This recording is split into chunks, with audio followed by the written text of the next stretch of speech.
আজকে আমি যে রান্নাটা করব এই রান্নাটা হচ্ছে আমাদের অঞ্চলে বলে উত্তরবঙ্গে ক্ষীর। আপনাদের অঞ্চলে কে কী নামে বলেন একটু জানাবেন। যাই হোক, তো আমি আজকে এই রান্নাটা করব হচ্ছে গুঁড়া দুধ দিয়ে, যেহেতু লিকুইড দুধ নেই, আর গুঁড়া দুধ দিয়েই আমার কাছে বেশি মজা লাগে।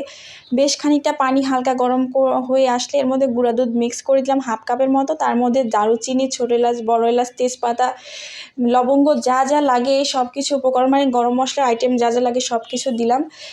আর এই রান্নাটা আমাদের একটা ট্র্যাডিশন বলা যায়। বিশেষ করে হচ্ছে এই ক্ষীরটা দেওয়া হয় নতুন বউয়ের সামনে বিয়ের দিন সকালবেলা অথবা বিয়ের আগের দিনে সন্ধেবেলা, যখন হচ্ছে বউকে ক্ষীর খাওয়ানো হয় এবং অনেক রিলেটিভসরা আসে, প্রতিবেশী আসে, তারা মুখে ক্ষীর দিয়ে বউকে কিছু টাকা পয়সা দেয় আর কি।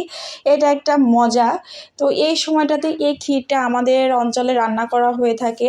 তাছাড়াও আমরা আত্মীয় স্বজন আসলে বা আমরা নিজেরা খাওয়ার জন্য সকালবেলা ঠান্ডা ঠান্ডা ক্ষীর মুড়ির সাথে মিক্স করে খেতে অনেক বেশি মজা লাগে। অনেকে গুড়ের পায়েসও বলে, কিন্তু আমরা এটাকে ক্ষীর বলি।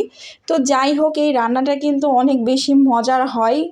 যেটা চিনি দিয়ে রান্না করা হয় ওটাকে পায়েস বলি আমরা, আর গুড় দিয়ে রান্না করা যেটা সেটাকে বলি আমরা হচ্ছে ক্ষীর। আর এইটা হচ্ছে পায়েসের চাল দিয়ে অথবা পোলার চাল দিয়ে হয়। আমি আজকে পোলার চাল দিয়ে করছি। পোলার চালটাকে আগে থেকে ভিজিয়ে রেখেছিলাম এবং সেটা হচ্ছে আমি হাত দিয়ে মুচড়িয়ে ভেঙে একটু খণ্ড খণ্ড করে নিয়েছি, ছোট ছোট করে নিয়েছি। নিয়ে আমি এই দুধটা হালকা কুসুম গরম বা এই পর্যায়ে একটা কথা বলে রাখি, সেটা হচ্ছে যে চালটা দিয়ে দিয়েছি এবং চালটা বেশ খানিকটা ফুটে উঠলে, একদম বেশ খানিক বললে ভুল হবে, পুরোপুরি চালটা একদম সিদ্ধ হয়ে গেলে তখন কাউকে রান্না শেখানোর জন্য না। আর পায়েসের অনেক সময় অনেক রান্নাই আছে যারা অনেক বেশি পারদর্শী, বাট অনেক রান্না আছে যারা জানে না যে আগে থেকে রান্না হয়, তাহলে কিন্তু এটা একটা কমন রান্না।